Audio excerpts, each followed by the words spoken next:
Priscila Zamora, viceministra de Hacienda, encantado de recibirte en el programa Reto Siglo XXI.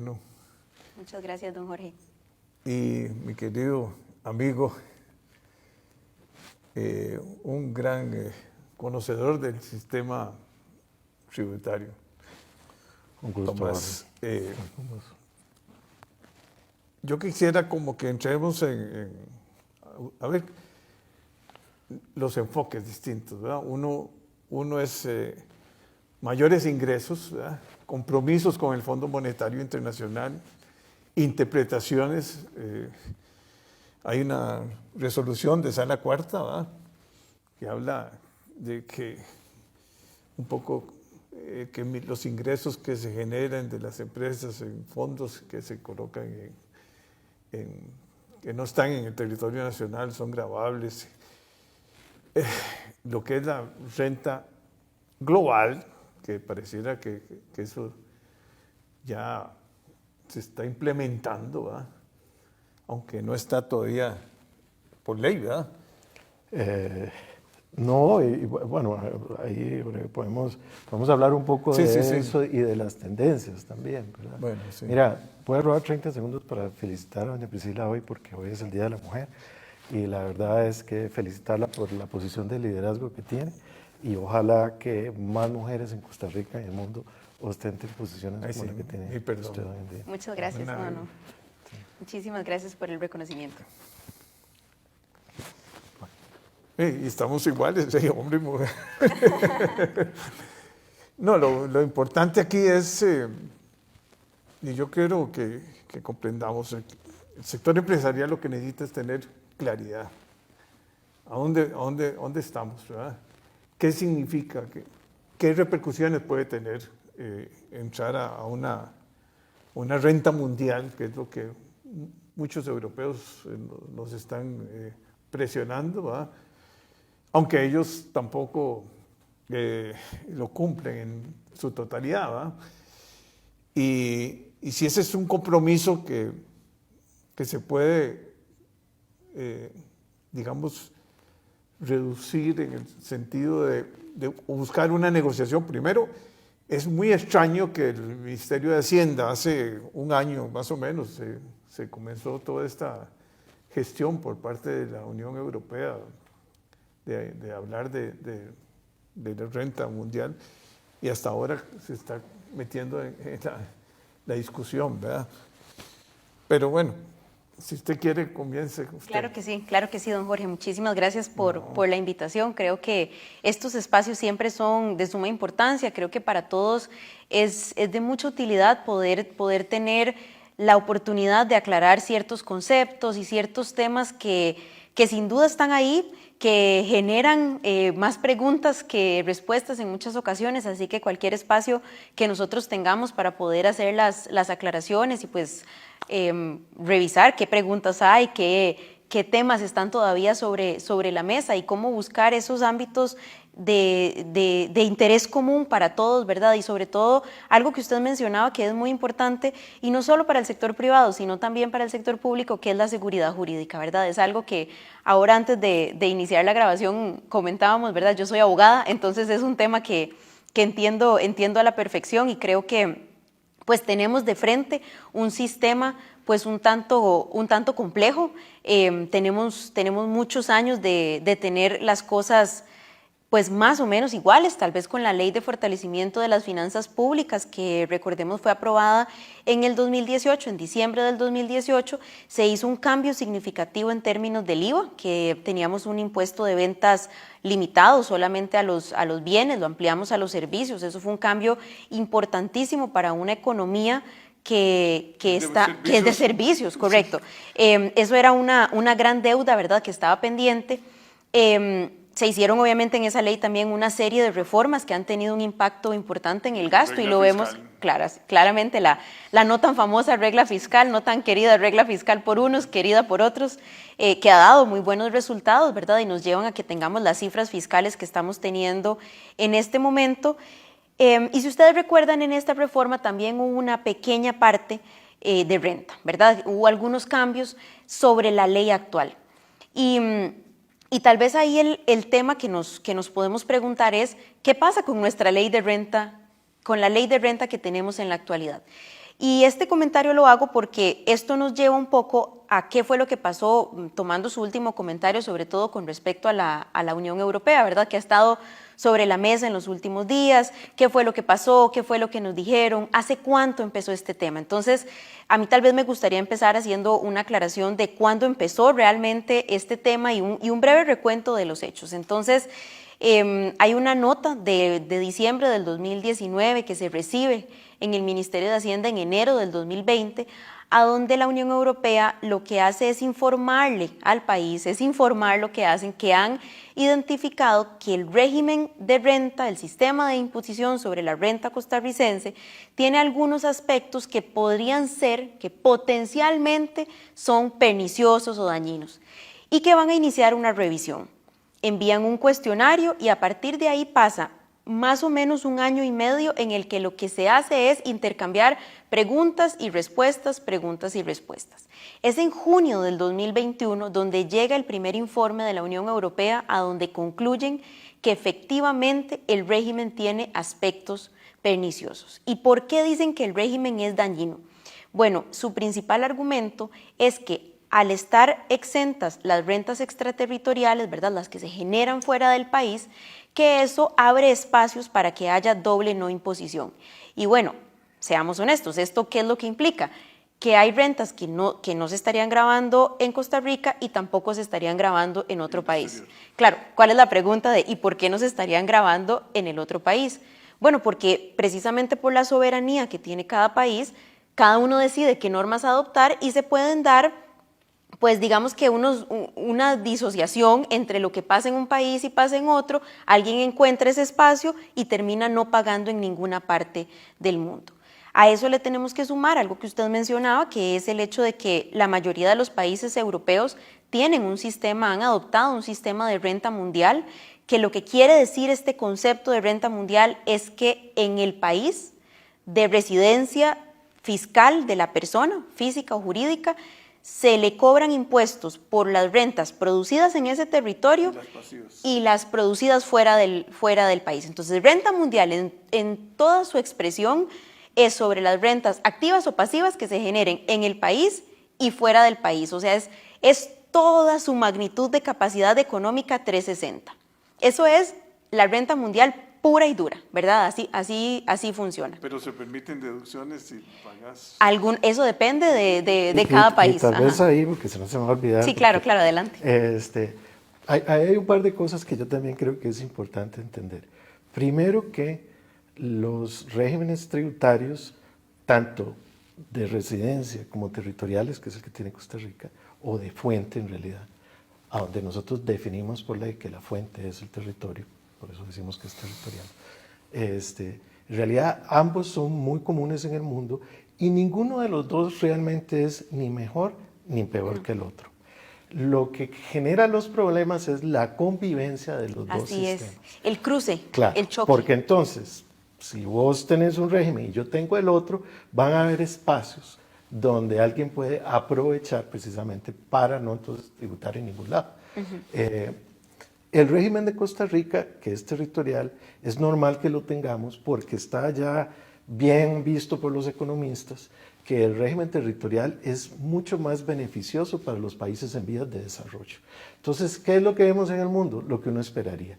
Los países desarrollados tienen regímenes de residencia y los países en vías de desarrollo generalmente tienen regímenes territoriales, porque es lo que más les conviene. Yo diría que renta mundial, el único país, por lo menos grande, que yo sepa, que tiene un régimen de renta mundial, de verdad es Estados Unidos. En realidad el de Estados Unidos va un poco más allá, porque ellos ni siquiera se basan en residencia, no, por eso, se basan en nacionalidad. Pura. Entonces es renta mundial pura. Si ellos usted siguen a la persona alrededor del mundo. Mío, residente, exactamente. Usted me paga, y ahí cualquier no importa. ingreso. Sí, no y ahí es curioso, ¿verdad? porque incluso Entonces, hasta 10 años después se lo siguen de dejar la pero nacionalidad. con una capacidad que tienen de localizar a la gente. Aún así les cuesta, pero cada año sacan alguna cosa nueva para tratar de pescarlos más, ¿verdad? Pero bueno, entonces, sí, ¿verdad? Ahora, yo lo que quería decir es que Más, si yo fuera a discutir con la Unión Europea, yo tomo excepción sobre que me digan que el régimen tributario de Costa Rica es pernicioso. ¿Por qué? Porque no somos nosotros los que no estamos grabando, ¿verdad? Sí aceptar el hecho de que a donde nosotros pegamos con el régimen de ellos, se abre un espacio. Y el espacio que se abre, porque esto hay que entenderlo bien, a la Unión Europea no le está preocupando qué es lo que vos como costarricense estás tributando, porque la misma Unión Europea, dentro de los marcos y las cartas de derechos de la Unión Europea, ellos aceptan que cada país, inclusive miembro de la Unión Europea, tiene la potestad, ¿verdad?, de gravar a sus ciudadanos como ellos quieren, dentro de los marcos que ellos tienen establecidos comunes, ¿verdad? Y en Costa Rica, ¿verdad?, lo que pasa es que viene alguien, entonces para que entendamos dónde es que se genera en detalle, a ver, viene una compañía europea y con el ánimo de evitar pagar impuestos, abre una compañía en Costa Rica que realmente no tiene sustancia, sino que lo único que quiere hacer es manejar sus inversiones que no hace en Costa Rica, porque si las hiciera en Costa Rica, entonces Costa Rica lo graba, sino que lo que hace es que usa el vehículo costarricense para hacer una inversión en un tercer país que no lo va a grabar, de los cuales hay muchos, ¿verdad? Y entonces, claro, no lo graba aquel país, no lo graba Costa Rica, y el país europeo no graba esa sociedad porque esa sociedad no es residente en Europa. Y ahí se genera... Y claro, y a ellos el punto es que a ellos se les va esa posibilidad de grabar esas rentas por la existencia de regímenes en el resto del mundo que permiten esta situación que don Tomás acaba de explicar. Entonces, esa es la problemática que está detrás de todos estos términos técnicos que utilizan en sus informes y demás. Y bueno, en ese mismo momento ellos pues proponen, ¿verdad? Ellos tienen una serie de... No es una serie, ellos tienen una solución directa y una especie de solución alternativa, es lo que hemos comentado con ellos. Y la solución directa, pues en definitiva va por la línea de buscar cómo grabar esas rentas, porque si ese es el problema, así se soluciona. Hay otras medidas que se podrían alternativamente tomar haciendo un análisis del mismo régimen y de las condiciones y de los supuestos, pero y justamente en esta semana que revisaba nuevamente los lineamientos que la Unión Europea establece, pues sí se deja muy claro que esta posibilidad de adoptar normas de sustancia y normas antiabuso y evitar toda discrecionalidad administrativa surge en el tanto yo reconozca expresamente que hay ciertas rentas extraterritoriales grabadas con condiciones. Eso es lo que nosotros hoy no tenemos y esto nos permite llegar al otro tema que usted mencionaba, porque si nosotros vemos nuestra ley, la ley como tal habla efectivamente o describe efectivamente un sistema que sigue un principio o un criterio de sujeción de territorialidad. Sin embargo, en la práctica administrativa, a través de las auditorías y de los procedimientos de fiscalización, se fue desarrollando una teoría de vinculación económica, digamos, a donde hay ciertas rentas que se invierten en el exterior, que como provienen de un capital generado en el país, se consideran también de fuente costarricense, ¿verdad? Que es el término técnico que se utiliza. Y entonces, por eso, esas rentas que son generadas fuera del país terminan considerándose grabadas, pero eso no está por ley, eso es un criterio que desarrolló la administración tributaria, que se llevó por toda la vía administrativa y judicial, terminó siendo confirmado por la Sala Primera de la Corte Suprema de Justicia y existiendo esta confirmación por parte de la Sala Primera, se elevó también el asunto a la Sala Constitucional y la Sala Constitucional no encontró vicios de inconstitucionalidad en la jurisprudencia o en las sentencias previas que existían de la Sala Primera. Con lo que dicho de otro modo, se validó esa interpretación administrativa. Entonces tenemos rentas extraterritoriales que no están grabadas por ley, pero sí con base en ese criterio interpretativo. Y eso en términos de seguridad jurídica es algo tal vez ahí complicado. Un par de temas que hay que mencionar. Porque uno diría, bueno, ¿por qué entonces la Unión Europea no dijo, bueno, ustedes tienen una sentencia de la Sala Cuarta constitucional de ustedes, ¿por qué eso no es suficiente? Bueno, porque la Unión Europea en realidad requiere que esos cambios se hagan a nivel legislativo. Así es. Entonces, no es suficiente para el país decir que tiene esa... Y me agrada mucho que usted lo mencione, porque ha sido un argumento que ha Claro, estado no, ahí, no, ¿verdad? eso No es... crean que no lo intentamos. Claro, Hubo claro. una reunión, hay un oficio que se envió a donde se les explica esta situación y pues ellos no, lo que nos dicen es, esto tiene que estar por ley. Así es, ellos piden eso por ley, y ese es el problema que hay con la Unión Europea. Igual, ¿verdad? Ojalá uno podría decirles, bueno, vea, está bien, yo entiendo, pero deje que eso me compre tiempo, pero bueno, eso ya es una negociación que no vale la pena entrar aquí. El otro tema, obviamente, es ese fallo de la Sala Cuarta que la mayoría de los, yo no soy abogado, ¿verdad? Pero la mayoría de los tributaristas, abogados, colegas suyos del sector privado, en realidad no comparten todo el razonamiento del fallo. Fue un fallo dividido, ¿verdad? Un voto que se salvó. Y eso es otro tema que un día puedes discutir con los abogados, pero lo que sí es cierto es que posiblemente eso va a requerir aclarar a nivel de ley precisamente este tema de cómo se interpreta la territorialidad. El tema de vinculación económica, digamos, desde mi perspectiva, realmente es un argumento que si bien ha tenido fallos en contra y a favor a través de ese proceso, es muy, muy discutible, ¿verdad? Porque si yo llevo esa forma de pensar a un extremo de vinculación, entonces yo podría decir que si vos, costarricense, vas y trabajas en el exterior y generas renta, hay vinculación con Costa Rica porque vos sos un ciudadano costarricense. Llevado a un extremo ya irrazonable, ¿verdad? Pero igual que Estados Unidos, entonces. Sí, prácticamente. Obviamente no es que nadie esté, ¿verdad?, diciendo que eso es lo que quiere hacer, pero lo que te digo es que un poquito el razonamiento va por ese lado. Entonces hay, digamos, mucha forma, digamos, de discutirlo. Volviendo a uno de los comentarios que doña Priscila hacía al puro principio, al final del día, Jorge, desde la perspectiva del sector privado, realmente lo más importante es tener seguridad jurídica. Porque, a ver, y creo que lo comentábamos ahora antes de que arrancara, me puede o no me puede gustar la legislación, la norma, pero al final es la norma y yo la cumplo. Lo que no se vale es que yo no sepa bien lo que esa norma significa. O sea, cuando a mí me genera inseguridad jurídica, cuando yo como contribuyente no estoy seguro cuáles van a ser los efectos finales de un acto que yo hago, ¿verdad? Ahí sí nos enfrentamos a un problema.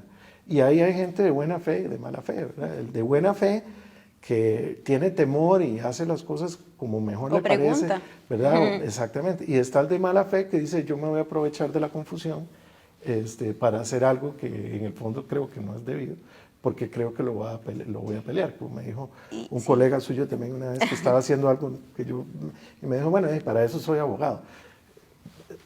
Eso es lo que no querés, ¿verdad? Caer en eso, porque entonces además los tribunales se llenan de casos. De casos, exactamente. Sí, y creo que ahí uno de los puntos que toca justamente la Unión Europea es que también se genera inseguridad jurídica cuando existen normas extremadamente amplias, porque si son tan amplias se generan los márgenes para interpretaciones de ambas partes y eso es lo que ellos consideran que termina generando inseguridad jurídica. Entonces, por eso dicen, bueno, usted puede tener un régimen en el que algunas rentas extraterritoriales estén grabadas y otras no grabadas, pero tiene que estar expresamente establecido en la ley cuáles sí, cuáles no, y en qué condiciones. Entonces, no hay duda, creo que la primera conclusión a la que llegamos hasta donde vamos en este momento con nuestra conversación es que no hay duda de la necesidad de promover cambios legislativos. ¿Cuál fue el problema con el que nosotros nos topamos? Nos topamos con que había un compromiso firmado por el anterior ministro en el que se asumía la responsabilidad de presentar un proyecto de ley a más tardar el 30 de agosto del 2022. A que este estuviera aprobado al 31 de diciembre del 2022 y que entrara en vigencia el 1 de enero del 2023. Y aquí yo hago una aclaración muy importante y lo recordarán de nuevo volviendo a la Ley de Fortalecimiento de las Finanzas Públicas.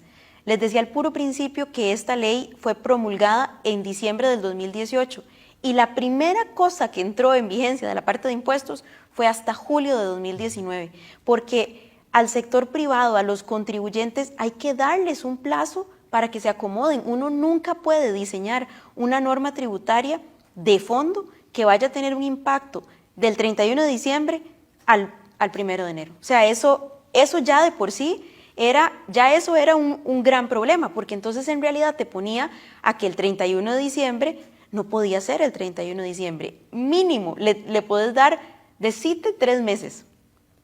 Así, mínimo. Pero entonces eso te daba en realidad una cuestión de un mes para presentar el proyecto de ley y lograr que estuviera aprobado.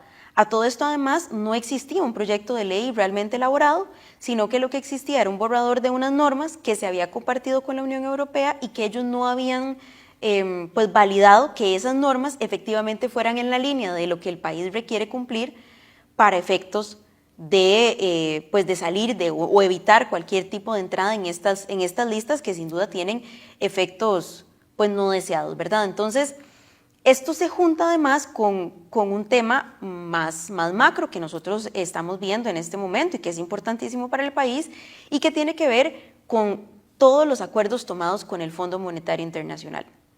Dentro de estos acuerdos, el sistema tributario, el sistema de imposición sobre la renta de Costa Rica en este momento no cumple plenamente con los principios de equidad, de justicia tributaria, no es suficientemente progresivo.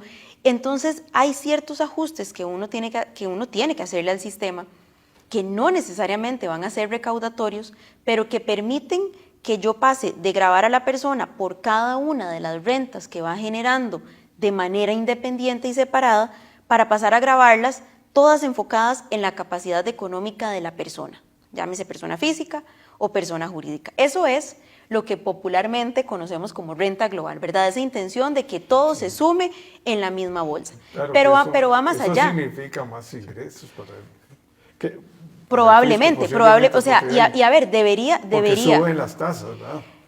En realidad no es tanto el ajuste que se haga en la tarifa, sino que la persona... Sino que al sumar uno, un alquiler aquí, otro alquiler aquí. Creo que ahí está la discusión, ¿verdad, Jorge? Y ojo que aquí, porque como se dice renta global, a veces se confunde con la renta mundial. Sí, no pero la renta global básicamente es yo agarro todo lo que vos ganas y te lo echo en un solo saco. Sí, y pero estoy aquí en mi territorio. Te calculo los impuestos. Conste, por ejemplo, que el mismo Estados Unidos realmente no lo hace así, ¿verdad? Pero bueno, precisamente porque las rentas de capital las grava en una forma diferente.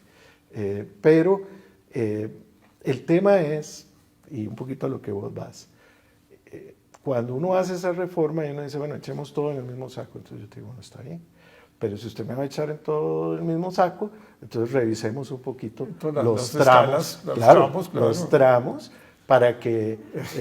porque el 30 me va a llegar a piso como exactamente, porque está bien Así que es. tal vez termine yo pagando un poco más si yo soy una persona que genera muchísimos ingresos, sí, pero tampoco quiero que se me triplique, ¿verdad? Porque entonces... Ese es el ejercicio de política fiscal y por eso yo particularmente no soy partidaria de que hablemos solo de que la reforma es hacia renta global, porque renta global en un sentido estricto sería solo juntar todas las rentas. Sí.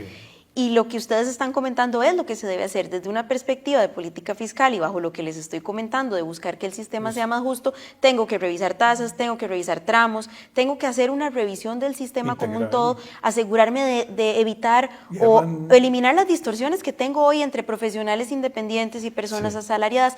Son muchos temitas que están por ahí. Ojalá, así que, aprovechando para hacer comercial, un sistema que sea sencillo, simple. A nosotros en Costa Rica pecamos muchas veces de que creamos impuestos que son difíciles de pagar, ya en su operatividad. Te voy a dar un ejemplo. El impuesto solidario a las viviendas de lujo es un impuesto muy difícil de pagar. Entonces hay uno que otro contribuyente que tal vez trata y después de un par de tiros de que no puede, se rinde y dice, no, yo me la voy a jugar y no lo pago, porque es demasiado complicado. El ejemplo contrario, digamos, es, por ejemplo, España, que tiene uno de los regímenes tributarios más avanzados, es reconocido a nivel mundial. En España la administración tributaria a todas las personas les manda su declaración de renta hecha, ¿verdad? Vos tenés el derecho de decir, no, la quiero cambiar. Sí, claro. Pero si a vos te parece que la administración tributaria te la hizo bien, ahí te van a inspeccionar. ve, nada más le das acepto y ya está, no tenés que hacer nada más. Y eso entonces facilita, ¿verdad? La misma administración tributaria, porque entonces ya el contribuyente, aunque crea que tal vez hay una diferencia pequeña, ¿verdad? Mejor, por algo pequeño, mejor ni lo discuto, nada más lo acepto, lo pago y se acabó. Mucho más fácil. Entonces, si vamos a ir hacia una reforma de ese calibre, yo sí diría, una de las cosas que yo levantaría como bandera es, está bien, pero asegurémonos de que va a ser algo que para el contribuyente va a ser, No, ojalá más sencillo, Sí. que contemple también la inflación, porque la inflación que va llevando a... Bueno, eso es parte de todo parte lo que, del de todo problema, lo que porque tiene que... uno cuando ya se da cuenta ya todo el mundo está en el 30, ¿no? Sí, bueno, no, en realidad no es tan así. Yo creo que a veces es muy difícil a veces entender la situación en la que están la mayoría de los contribuyentes hasta que uno ve los datos, Claro. ¿verdad? Y uno se da cuenta que si, por ejemplo, tomamos el dato de asalariados, la gran cantidad de la población que trabaja en el sector privado no paga el impuesto de los salarios, ¿verdad? Porque los salarios están bajos. exentos, son bajos, exactamente, los Pero salarios. los públicos Sí son lo pagan. altos, sí Entonces, pagan. es todo este diseño del sistema tiene que asegurarse que quienes ya pagan sigan pagando, evitar las distorsiones que existen creadas por el sistema actual. Esas complejidades que don Igual, Tomás Jorge, mencionaba existen porque tenemos un sistema lleno de parches. Sí. Entonces, Y cedular, que es lo que estamos hablando. lo cedular le agrega complejidad por su propia lógica Por su propio de que yo tengo que cedular. estar pagando una cosa por aquí, otra cosa por allá, otra por aquí, otra por allá. Entonces, Sí, por eso mejor- no solo es renta mejor global, por uno eso... unís todo, Claro, ya, sí. y para terminar tal vez la idea iba que entonces al conversar esto con el Fondo Monetario,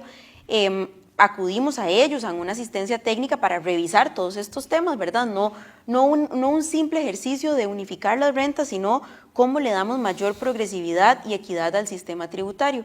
Y como parte de las medidas que ellos proponen para poder equilibrar la situación entre profesionales independientes y asalariados y buscar que los tramos sean justos y graben la capacidad económica como debería ser, una de las medidas que ellos sugieren es el tema de promover el gravamen de las rentas pasivas extraterritoriales. Entonces, nos encontramos ahí una coincidencia entre la solución principal que nos permitiría, pues en este momento, salir de la lista de la Unión Europea, de la lista negra, y que a la vez nos permitiría ir en línea con lo que el propio Fondo Monetario recomienda para buscar un sistema de nuevo más justo, ¿verdad? Igual todo esto es un tema de política fiscal, esto el Ejecutivo lo que hace es una propuesta y viene la parte, ¿verdad? Legislativa. La parte legislativa, así es, que hay es todo otro gran diferentes reto. formas de manejarlo, ¿verdad? Claro. O sea, vos puedes cumplir con lo que te está pidiendo el fondo de diferentes maneras, igual que puedes cumplir con lo que te está pidiendo la Unión Europea. Así lo ha hecho Uruguay y otros países. Es sí. correcto, es correcto. Entonces hay diferentes maneras de trabajarlo. Aquí yo te diría, Jorge, yo creo que yo te lo mencioné el otro día que estábamos conversando.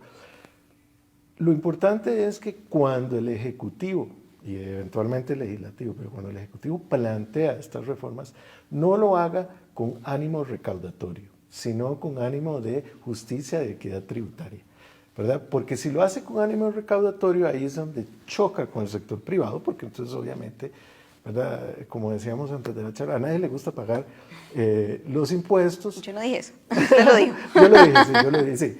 A nadie le gusta pagar los impuestos, pero eso no quiere decir que el ciudadano no debe entender que los debe pagar. Y yo hacía la analogía que es como ir al doctor, ¿verdad? A nadie le gusta ir al doctor, pero todos sabemos que hay que ir por el bienestar propio nuestro, nuestra salud. Que eso, por cierto, tiene todo otro tema de educación fiscal, que es algo que también eventualmente Costa Rica tiene que emprender, porque yo sí creo que en Costa Rica todavía existe una cultura, ¿verdad?, general de tributación me trata de cobrar y yo juego un juego a ver cómo no le pago, ¿verdad? Y eso no es algo sano en el largo plazo para ningún país. Que me lleva tal vez... Pero también las herramientas que vivimos ahora digitales, o sea, sí. permiten hacer maravillas que antes no se podían hacer. Claro, y por Claro, eso, por claro. ejemplo, el prellenado del Y que ahí- hablaba don Tomás, ¿verdad? Ahí, El IVA ahora ha cambiado el mundo, o sea, y ahora... no, vivimos en una época a donde todo se puede trazar desde el Claro, primer hay momento hasta el trazabilidad por último todo. momento, donde tenemos elementos como la factura electrónica, donde tenemos información. en general tenemos información. ¿Qué le falta en este sentido al Ministerio de Hacienda? Y no es un secreto, ¿verdad? Es un tema de los sistemas que son anticuados, obsoletos creo que es una palabra correcta. Lo sufren los contribuyentes, lo sufren los auditores, lo sufren los gestores. Y la gente que hace extorsiones y que hace, ¿cómo se llama? Los fraudes. Los fraudes, sí. Sí. No, pero también no puede ser que lo que sucedió, que llegaron y nos invadieron el ciberataque. Los ciberataques. No, que no tenemos, y todo el mundo haciéndolo manualmente. O sea, no puede ser que una que ahí, dicho sea de paso, uno ve que hay gente que sí está comprometida con ayudar a que el país salga adelante, pues a contribuir con los gastos públicos, ¿verdad? Porque realmente, si uno se pone a pensarlo, en el 2022, haberle pedido a la gente que se devolviera 20 años y fuera de nuevo con el papel a pagar sus impuestos a un banco, fue un ejercicio de responsabilidad ciudadana interesante, por no decir, ¿verdad? Impactante. Bueno, realmente. pero ahí creo que hay que invertir, ¿verdad? No, claro que sí, y por eso yo supongo que ustedes han escuchado el proyecto Hacienda Digital, ¿verdad? Que es un proyecto sumamente ambicioso, financiado con recursos del Banco Mundial y que pretende la transformación digital y modernización de todo el sistema hacendario, no solo la parte, porque normalmente hemos escuchado varios intentos en años anteriores sobre la parte tributaria, algunos retoques al sistema aduanero, pero en este caso es un proyecto muy ambicioso que pretende reformar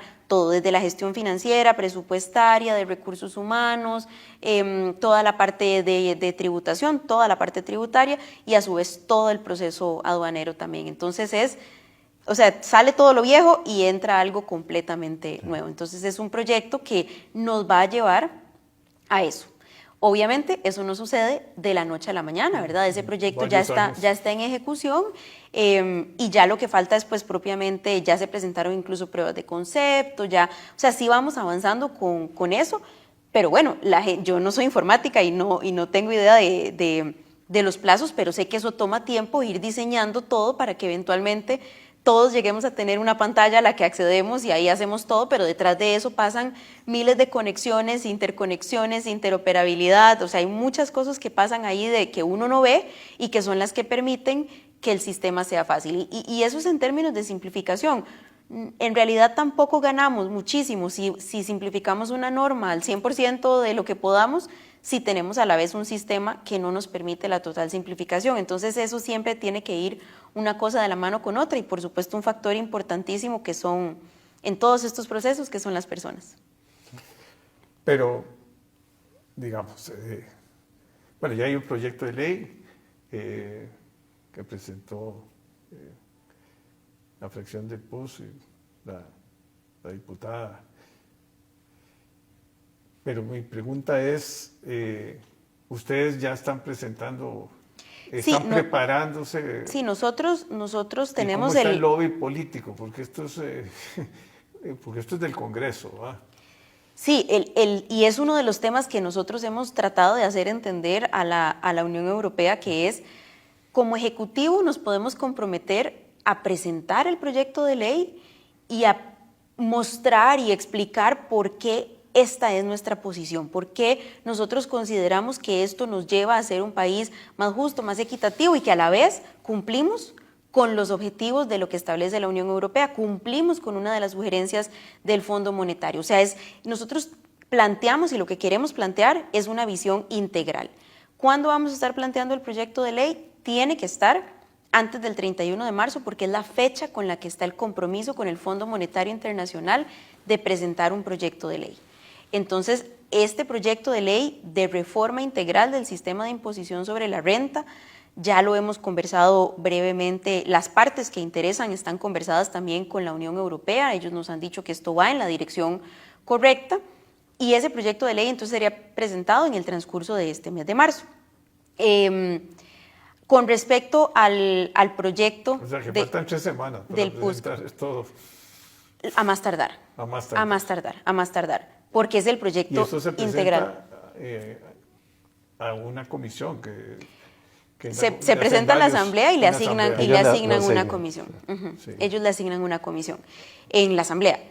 Y bueno, con respecto a este tema del otro proyecto que fue planteado pues casi que en la misma semana o a la semana siguiente en que salió el comunicado con respecto a la inclusión de Costa Rica en la lista negra, pues este proyecto lo que hace es copiar lo que hizo Uruguay. Y yo creo que ahí el principal punto que debemos tener en cuenta es que lo que es bueno para un país no necesariamente lo sea para otro. Sería una sobresimplificación de la discusión y del problema identificado por la Unión Europea que creamos que el tema se puede resolver de esa forma. Y nosotros, que somos quienes tenemos la comunicación directa con ellos, pues se los hemos comentado, les hemos comentado que está esta iniciativa ahí planteada y esta ha sido su misma respuesta, ¿verdad? Tendríamos que verlo porque no necesariamente, no vamos a decir que no vamos a decir que sí, pero esa solución no necesariamente sea la que Costa Rica necesita como para seguir nada más o para haber planteado en un proyecto pues directamente copiadas las partes que interesaron del proyecto que hizo Uruguay.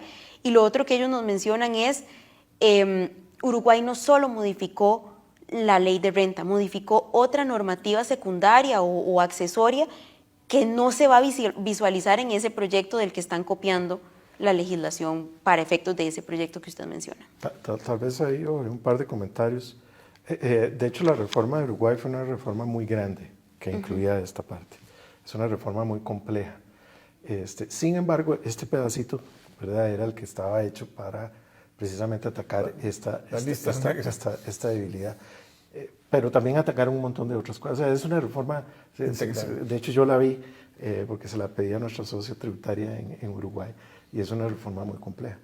Pero lo que sí es cierto, y sin ser yo político, ¿verdad?, ahí sí, bien lejos, pero yo lo que pienso es una reforma, digamos, ya muy ambiciosa, es decir, vamos a cambiar el régimen tributario costarricense, renta mundial, y como digo, yo no soy político, pero yo veo súper difícil que eso pase rápidamente, ¿verdad? Y ahora lo que ustedes están haciendo es ya más práctico.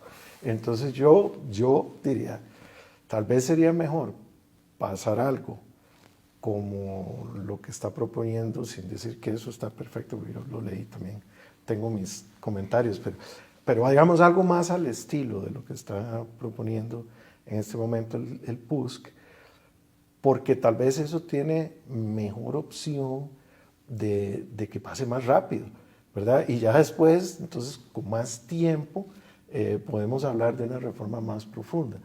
Igual, como le digo, yo no pretendo saber políticamente el manejo ya en la asamblea y todo eso, pero tal vez sí me gustaría hacerles la pregunta, porque si yo estuviera sentado del lado del gobierno, mi preocupación sería, bueno, vamos a mandar esta reforma más, digamos, más comprensiva. Más robusta. Pero ¿cuál es mi posibilidad de realmente ser exitoso en que esa reforma pase en un tiempo, digamos, rápido, no es la palabra, pero un tiempo razonable, digamos?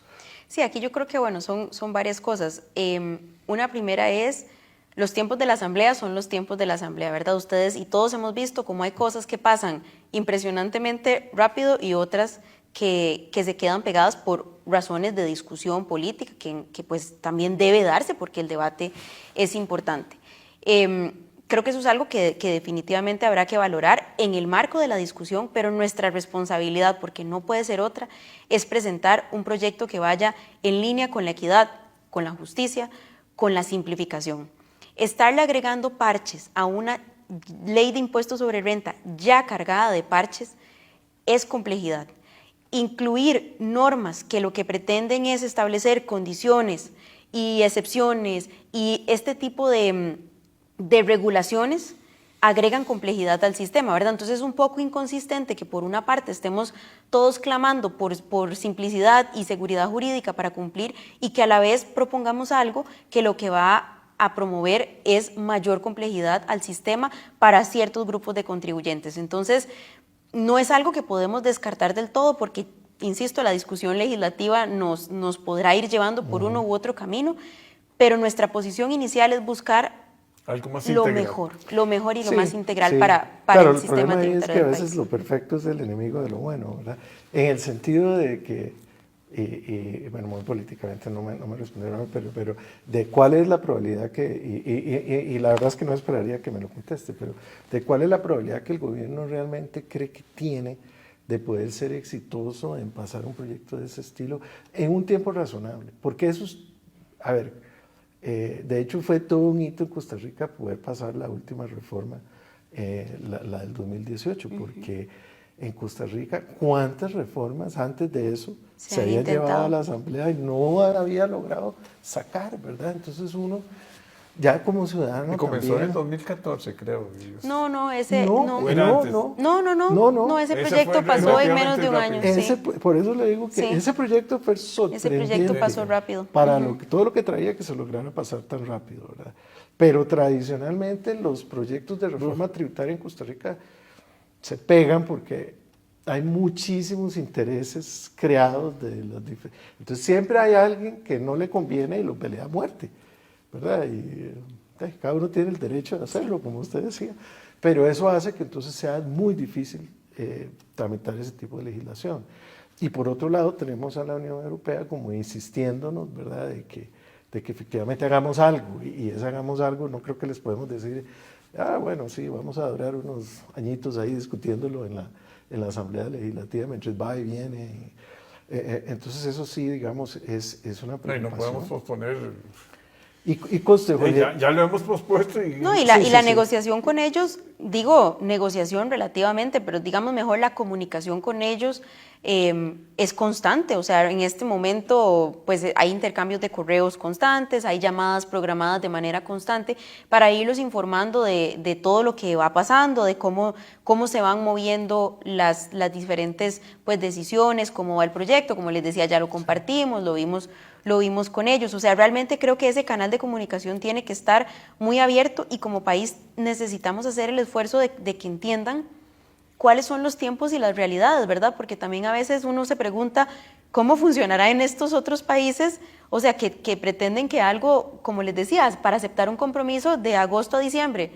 Bueno, es que yo no sé, pero cómo será en otros países, pero a mí me parece increíble pretender que en cuestión de 3 meses pase un proyecto de ley que igual de todas formas lo que pretendían... No es una democracia.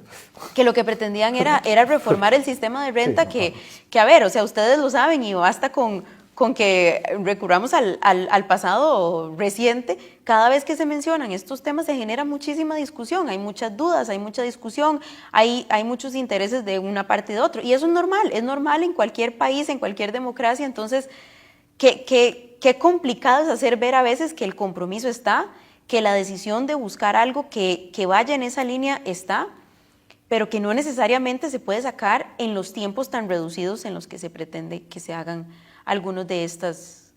que se tomen pues algunas de estas decisiones que son significativas, ¿verdad? Es que ha habido otras cosas a donde de pronto organismos internacionales nos dicen, tienen que hacer tal cosa, pero es algo muy puntual y aún así cuesta en algunos casos convencer a toda la sociedad de que eso se debe hacer y cuesta. ¿Cómo hacemos ahora con cambios así de este mismo caso, por significativos? ejemplo, ellos hablan de la definición de establecimiento permanente. Bueno, eso es fácil de arreglar Correcto. Como está, eso es fácil. Correcto. Y no creo que sea muy controversial, ¿verdad? Pero ya la reforma del régimen tributario como tal, sí es... Bueno, yo creo que lo importante es esto, el diálogo, conversar. Así es. Ver distintos puntos de vista, respetar, porque yo creo que estamos en una democracia y la democracia es dinámica y la democracia es viva. En Costa Rica se vive la democracia, definitivamente. Y sí, yo sí creo que hay que simplificar, hay que educar, hay que mejorar la productividad y la competitividad y que la gente debe pagar lo justo. Y también el gobierno debe usar bien sus ingresos, ¿verdad? Pues es un problema de que la gente dice, no, ¿para qué más ingresos? Para que agarren y le sigan subiendo los salarios a un montón de personas o pagándole 20 años de prestaciones y todos los días nos salen alguna sorpresa, ¿verdad? Y eso le resta al gobierno esa confianza que es que uno dice, bueno, un gobierno como tal, bueno, sí, pero ese gobierno te hace puentes, te hace carreteras, se preocupa por la salud, por la educación, por un montón de cosas, pero cuando uno ve, digamos, la falta de transparencia del gobierno en muchas cosas, sobre todo de un montón de instituciones. Ahora, por ejemplo, lo que está sucediendo ahora con el empleo público, no puede ser que ahora dicen unos que sí, otros que no, y que yo me separo, ¿no? Los de la regla fiscal, yo me retiro, no, o nos ordenamos y buscamos entonces que todo el mundo pague lo justo, pero también que el gobierno sea un gobierno justo con los ingresos, o sea, que sea efectivo, que haya productividad y que rinda cuentas, o sea. De hecho, Jorge, ahora que estamos hablando de la Unión Europea, la Carta Fundamental de Derechos de la Unión Europea habla de los derechos, por ejemplo, también del del que va al contribuyente, claro. Y introduce el concepto de buena administración, ¿verdad? Que es un concepto que ellos definen plenamente en una forma muy extensa. Pero esa buena administración, desde el punto de vista tributario, tiene que ver precisamente con justicia, con equidad, con transparencia, con rendición de cuentas, ¿verdad? Todo eso tiene que estar ahí para que el contribuyente también se sienta tranquilo, seguro. Y bueno, y el otro concepto que está medio metido ahí es el tema de educación, que era el que hablábamos, para que el contribuyente entienda por qué debe de pagar y cuáles son las consecuencias de no hacerlo en el largo plazo para la sociedad. Así es. Bueno, muchas gracias. A ustedes, muy interesante. Muchísimas gracias, Dori. Muy interesante la discusión. Muchas gracias de nuevo por la invitación. No. Un gusto, doña Priscila, y Igualmente. feliz día. Felicidades de nuevo. Muchas gracias.